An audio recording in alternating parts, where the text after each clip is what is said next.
Hi, അവിടുത്തെ കിച്ചണിലേക്ക് സ്വാഗതം. വിഷുവിന് സദ്യയുടെ കൂടെ വിളമ്പാനുള്ള പായസം ഉണ്ടാക്കാം. നല്ല സ്വാദിൽ വളരെ വേഗം ഉണ്ടാക്കാൻ പറ്റുന്ന പായസമാണ്.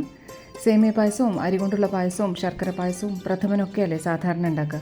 ഈ വിഷുവിന് ഡിഫറെൻ്റ് ആയിട്ടുള്ള ചവ്വരി പായസം ഉണ്ടാക്കാം. പായസത്തിന് ചവ്വരി നല്ലോണം കഴുകി വെച്ചിട്ടുണ്ട്. ആ നനവോടെ തന്നെ 10-15 മിനിറ്റ് ഇരിക്കുമ്പോൾ ഒന്ന് ഇത്തിരി സോഫ്റ്റും ആവും. ആദ്യം തന്നെ ചവ്വരി കഴുകി വെച്ചാൽ ബാക്കിയൊക്കെ റെഡിയാക്കുമ്പോഴത്തേക്കും ഒന്ന് സോഫ്റ്റ് ആയിക്കോളും. പാത്രത്തിലേക്ക് 3 ടേബിൾ സ്പൂൺ പഞ്ചസാര ഇട്ട് കാരമലൈസ് ചെയ്യാം. കളർ മാറുമ്പോൾ 1 ടേബിൾ സ്പൂൺ ബട്ടർ ചേർക്കാം. ലോ ഫ്ലെയിമിൽ മതി. ഉപ്പില്ലാത്ത ബട്ടറാണ് എടുത്തേക്കണേ. വേഗം അലിഞ്ഞോളും. ഈ കാരമലൈസ് ചെയ്യുമ്പോൾ ഇത്തിരി തരിതരിയായിട്ടൊക്കെ കിടക്കുന്നുണ്ടെങ്കിൽ പാലിൻ്റെ ഒപ്പം അലിഞ്ഞ് ചേർന്നോളും. ഇപ്പോൾ നല്ലോണം മെൽറ്റായിട്ടുണ്ട്. ഇനി ഇതിലേക്ക് പാലൊഴിക്കാം. 1/2 ലിറ്റർ പാല്, അതായത് 3 ഗ്ലാസ് പാലാണ് എടുത്തിരിക്കുന്നത്. ഇനി ഇളക്കാം. പാലൊഴിച്ച് കഴിഞ്ഞാൽ പിന്നെ മീഡിയം ഫ്ലെയിമിലാക്കാം. ഇളക്കിക്കൊണ്ടിരിക്കണം. കുറച്ച് നേരം വേണ്ടു. ഒരു 5-8 മിനിറ്റ് കൊണ്ട് തന്നെ പായസമാവും. പാല് തിളയ്ക്കണം. പാലിലേക്ക് പഞ്ചസാരയും ബട്ടറും മിക്സ് ആയിട്ടുണ്ട്. പാലിപ്പോൾ നല്ലോണം തിളച്ചിട്ടുണ്ട്. തരികളൊക്കെ അലിഞ്ഞു.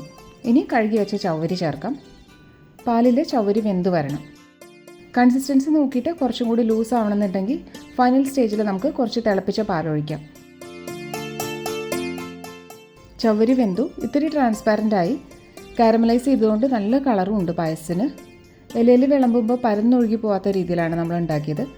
ഇനി ലൂസ് ആവണമെന്നുണ്ടെങ്കിൽ 1 ഗ്ലാസ് പാല് ഇപ്പോൾ ചേർത്താൽ മതി. ഇനി പഞ്ചസാര ചേർക്കാം. എല്ലാ പായസവും പഞ്ചസാര ചേർത്താൽ കുറച്ച് നേർത്ത് വരും.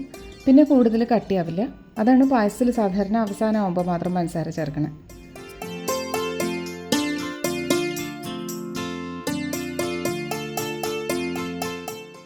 ബട്ടർ 1 ടേബിൾ സ്പൂൺ ചൂടാക്കിയിട്ട് കാഷ്യൂ നട്ട്സ് ചേർക്കാം. ഒന്ന് നിറം മാറി വരട്ടെ. ഇപ്പോൾ ആയിട്ടുണ്ട്. ഇനി ഇത് പായസത്തിലേക്ക് ചേർക്കാം.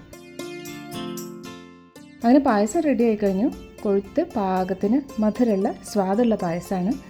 കുറേ നേരം കുറുക്കി നിന്നാലാണ് ഈ കളറിൽ വരിക. സാധാരണ കാരമലൈസ് ചെയ്താൽ അതേ കളറിൽ തന്നെ പായസം കിട്ടും. ഉണ്ടാക്കി നോക്കുക. ഇഷ്ടമായ അവിടുത്തെ കിച്ചൺ ലൈക്ക് ചെയ്യുക. Thank you.